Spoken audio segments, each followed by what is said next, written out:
Danas ćemo se baviti najstarijom istorijom Grčke. Kad kažemo stara Grčka, odmah pomislimo na kolevku evropske civilizacije. Zašto? Zato što je mnogo toga što mi danas poznajemo zapravo našlo svog korena upravo u staroj Grčkoj. Grci su svoju zemlju nazivali Helada, odnosno Helada je značila zemlja Helena. Heleni su bili Grci. Ovdje vidimo fizičku i geografsku sliku Grčke, iz koje možemo zaključiti da je to bila razuđena oblast koja je bila ispresecana planinskim vencima i rekama i to će jako uticati na grčku istoriju, bar na formiranje grčkih gradova, država, odnosno polisa, o kojima ćemo više pričati na sljedećem času. Najprije nešto da kažemo o najstarijoj istoriji Grčke koja se razvila odnosno ta prva grčka civilizacija razvila se na ostrvu Kritu. To je bila takozvana kritska ili minojska civilizacija, nazvana prema vladaru Krita Minosu ili Minoju. Minos je inače imao dvorac u Knosusu, postojali su i ostali dvorci na prostoru Krita u Knosusu, Festusu, Hagije, Trijadi, ali ovaj dvorac u Knosusu je najpoznatiji jer se verovalo da je u njemu živelo legendarno čudovište Minotaur, inače sin Minojev. Minotaur je imao glavu bika, telo čoveka i navodno je proždirao muškarce i žene, pošto je Krit bio jedan prostor koji se nalazi usred Egejskog mora.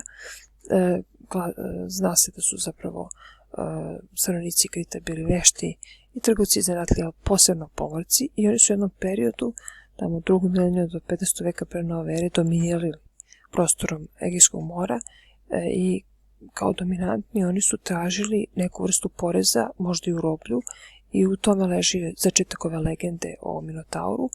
Naime, kao rob koga je trebalo da proždari Minotaur, u jednom trenutku je put Krita krenuo i Tezej, sin Egijev. Egej je bio atinski kralj. Kada je Tezej stigao na prostor Krita, u njega se zaljubila Ariadna, Minove ćerka, i ona mu je ponudila klupko koje je trebalo da veže za ulaz u lavirint kako se ne bi izgubio dok kroz njega prolazi. To je Tezej učinio, ubio je Minotaura, potom se vratio nazad i čak oženio Ariadnu i uputio se ka Atini. Međutim, kada je njegov otac vidio da su jedra crna, kakve je on ostavio na putu do Krita, on je pomislio da mu je sin mrtav i bacio se u Egejsko more koje i dan danas nosi ime po njemu. Naravno da nije postalo nikako čudovište Minotaur, ali se pretpostavlja da su postale paralele između egejske i egipatske istorije tog perioda. U Egiptu je postojao kult svetog bika Apisa, a i Krićani su na različite načine obožavali bikove, skakali su preko njih, imali su neke specifične igre, pa otud verovatno i ova legenda o Minotauru. Taj period kritske dominacije uslovio je razvoj nadmoćne kulture i ovdje vidimo jedan od primjera kritske pismenosti. Naime, Krićani jesu imali pismo, to je bio linear, ali on do dana današnjeg nije dešifrovan, pa smo ostali uskraćeni za sadržaj ovog diskasa Festusa. U 15. veku pre nove ere došlo je do napada i dolaska prvog grčkog plemena Ahajaca na prostor Grčke. Oni su srušili kritske palate i na prostoru Peloponeza izgradili moćnu civilizaciju sa centrom u Mikeni. Ostali centri bili su Pilos, Tirint, Argos i drugi. Ovdje vidimo i Lavlju kapiju, koja je jako posjeća na Lavlju kapiju koju su imali Hititi. Njihova civilizacija trajala otprilike kada i Ahajska civilizacija. U svakom slučaju, Ahajci su poznati po jednom događaju koji se zvao Trojanski rat. Trojanski rat je vođen na prostoru, nije na ovoj slici, Male Azije, a Grci su dolazili ne samo iz Mikene, iz različitih krajeva Grčke, i 10 godina ovaj rat trajao. Ja ću malo više pričati o tome zašto je vođen i kako u odjeljku koji se odnosi na književnost stare Grčke. Sve u svemu, tek posle 10 godina Lukasom Odiseja, koji je smislio džinovskog konja, u čiju su se utropu sakrili Grci, uspeli su Grci da zauzmu Troju, a onda je sledio dug i težak povratak Odiseja kući. Tom prilikom je doživao razne pustolovine, među kojima je i ova sa sirenama, gdje je on naredio svojim mornarima da ga vežu za katarku, da mu ostave uši slobodne, da svi ostali napune uši voskom kako ih ne bi ometala putovanje pesma Sirena, ali on je hteo da čuje tu pesmu i takođe nisu smeli da ga odvežu, makoliko on molio, a molio je da ga oslobode i da on krene u sigurnu smrt, odnosno da krene prema Sirenama. Ostale slike se odnose na Ilijadu. Ovdje vidimo Ahila, najvećeg grčkog junaka pod Trojom, kako previja rane svom prijatelju Patroklu. Inače, Ahil je stradao tako što je pogođen u svoju petu. Dan danas, kako ćemo da istaknemo nečiju slabu tačku, kažemo da je u pitanju Ahilova peta. Malo pre pomenuta Ariadna također ušla u neku simboliku vezanu za antičke mitove.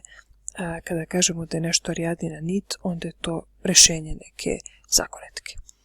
Zatim ovdje je najveći junak trojanski pod Trojom, a to je bio Hektor, rođeni brat Parisa, koji je otmicom Helene izazvao ovaj trojanski rat. I na kraju jedan insert, zapravo dvoboj između Hektora i Ahila u čuvenom holivudskom filmu Troja. U 11. veku pre nove ere doći će do seobe Doraca i trajne raspodele grčkih plemena na prostoru Grčke. Dorci su bili jedno ratoborno pleme koje je prodrlo sve do Krita i naselilo jug Peloponeza, Krita, Rodos i jug Malazije, takozvanu Doridu. Severno od njih su se naselili Jonjani na prostoru Atike u Beji Jonije, a na severnom delu kontinentalne Grčke i severnom delu Malazije i tom severnom delu ostrva naselili su se Eoljani. Tako je izvršena preraspodela grčkih plemena, a Hajci su potisnuti, ali su ostali na prostoru Peloponeza kao neka vrsta stanovništva bez određenih političkih prava u dorskim polisima. Od 11. do 8. veka pre nove ere nastupilo je Homerovo ili mračno doba grčke istorije.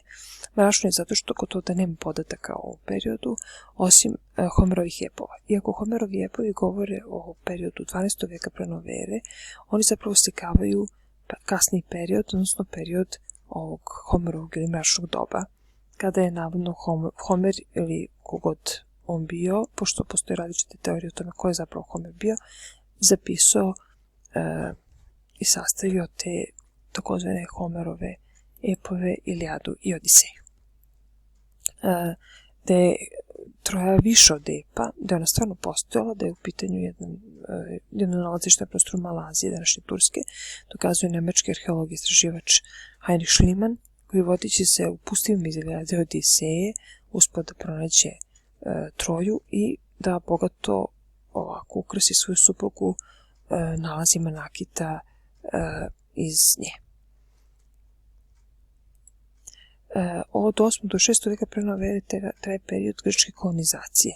Kolonizacija je termin koji smo mislili još kod Feničana, označava osnivanje teritorija van granica